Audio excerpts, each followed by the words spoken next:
തിരുവനന്തപുരത്ത് വലിയ ഉത്സവം നടക്കുകയാണ്. പ്രേക്ഷകർക്ക് അറിയാമല്ലോ, മണ്ഡലകാലത്തിലേക്ക് ആൾ മാലയിട്ട് പോകുന്നത് പോലെ തിരുവനന്തപുരത്തേക്ക് ഈ ഡിസംബർ മാസത്തിൽ ചലച്ചിത്ര അക്കാദമിയുടെ ഫെസ്റ്റിവൽ കാണാൻ വേണ്ടിയിട്ട് ഭക്തന്മാരെത്തും, ഡെലിഗേറ്റുകളെത്തും. നമ്മൾ അവരെ വിളിക്കുക ഡെലിഗേറ്റുകൾ എന്നാണ്. ഇവിടെ ശരണം വിളിയാണെങ്കിൽ അവിടെ സിനിമാ ആസ്വാദനമാണ്. ചലച്ചിത്ര അക്കാദമിയുടെ ചെയർമാൻ പ്രേംകുമാർ നമുക്കൊപ്പം തത്സമയം ചേരുന്നുണ്ട്.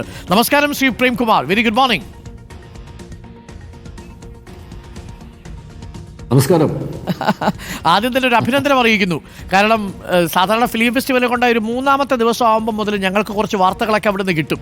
ചില അടിയും പിടിയും, ചില സംവാദങ്ങളും, ചില പ്രതിഷേധങ്ങളും, അതല്ലെങ്കിൽ ചലച്ചിത്ര അക്കാദമിയുമായി ബന്ധപ്പെട്ട വിവാദങ്ങളും ഒക്കെ പലപ്പോഴും ചലച്ചിത്ര അക്കാദമിയുടെ ഈ ഫിലിം ഫെസ്റ്റിവലുമായി ബന്ധപ്പെട്ട് കിട്ടാറുണ്ട്. അപ്പോൾ ഇത്രയും ദിവസമായിട്ടും ഫിലിം ഫെസ്റ്റിവലിൻ്റെ വേദിയിൽ നിന്നും ഞങ്ങൾക്ക് കാര്യമായിട്ടൊന്നും തടഞ്ഞില്ല. അതിൽ പ്രത്യേകിച്ച് അഭിനന്ദനങ്ങൾ ശ്രീ പ്രേംകുമാർ. Thank you. എങ്ങനെയാണ് വിവാദങ്ങളില്ലാതെ ഇങ്ങനെ ഒരു മേള സംഘടിപ്പിച്ചതെന്നൊരു ചോദ്യമുണ്ട്.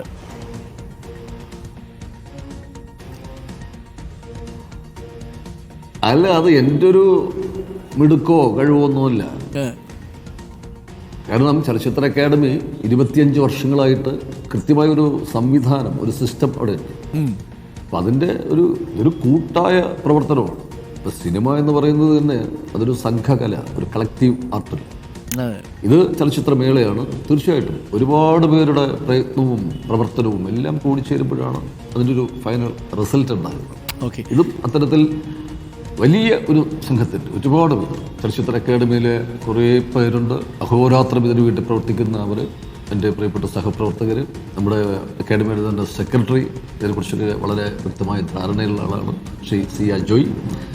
പിന്നെ നമ്മളെ ഒരുപാട് സഹായിക്കുന്ന ഇപ്പോൾ ഷാജിയൻ കരൺ സാർ, അദ്ദേഹം KSFTCയുടെ ചെയർമാൻ, അദ്ദേഹത്തിൻ്റെ നിർദ്ദേശങ്ങളും ഉപദേശങ്ങളും, അത് ഒരുപാട് പേരുടെ നിർദ്ദേശങ്ങളും ഉപദേശങ്ങളും അവരുടെ എല്ലാം സഹകരണവും സഹായവും എല്ലാം ചേർത്താണ്. ഗോൾഡാസുല്ല എന്ന് പറയുന്ന നമ്മുടെ ക്യൂറേറ്റർ, അവർ എത്രയോ മാസങ്ങളായിട്ട് ഈ ലോകത്തെ ശ്രദ്ധിക്കപ്പെടുന്ന അന്താരാഷ്ട്ര ചലച്ചിത്രമേളകളിലെല്ലാം സന്ദർശിച്ച് നമുക്ക് വേണ്ട സിനിമകൾ അവർ സെലക്ട് ചെയ്യുക.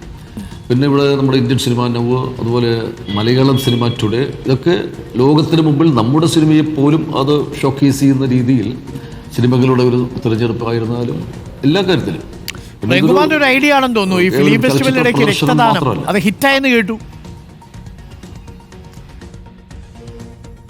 അതല്ല, നമ്മൾ ഇതൊരു സിനിമ ഒരു സാംസ്കാരിക പ്രവർത്തനമാണ്. ഏതാണ്ട് ഒരു 15,000-ഓളം പേർ പങ്കെടുക്കുന്നു. വലിയൊരു യുവതയുടെ ഒരു ആഘോഷമായിട്ട് മാറുക. അപ്പോൾ ഇത്രയും യുവാക്കൾ ഇവിടെ ഈ തലസ്ഥാനഗിരിയിൽ വരുന്നു. അവർ ഈ സമൂഹത്തോടുകൂടി തങ്ങൾക്കൊരു പ്രതിബദ്ധതയുണ്ട്. അപ്പോൾ സിനിമ കണ്ട് ചർച്ച ചെയ്ത് അങ്ങനെ പോവുക മാത്രമല്ല, ഞങ്ങളുടെ രക്തത്തിൻ്റെ ഒരു ഭാഗം, അതിന് സിനി ബ്ലഡ് എന്നാണ് ആ ഒരു ഇതിന് തന്നെ പേരിട്ടിരിക്കുന്നത്. അപ്പോൾ അത് സമൂഹത്തിന് കൊടുക്കുന്നു എന്ന് പറയുമ്പോൾ ഈ രക്തത്തിന് ജാതിയും മതവും രാഷ്ട്രീയവും ഒന്നുമില്ല.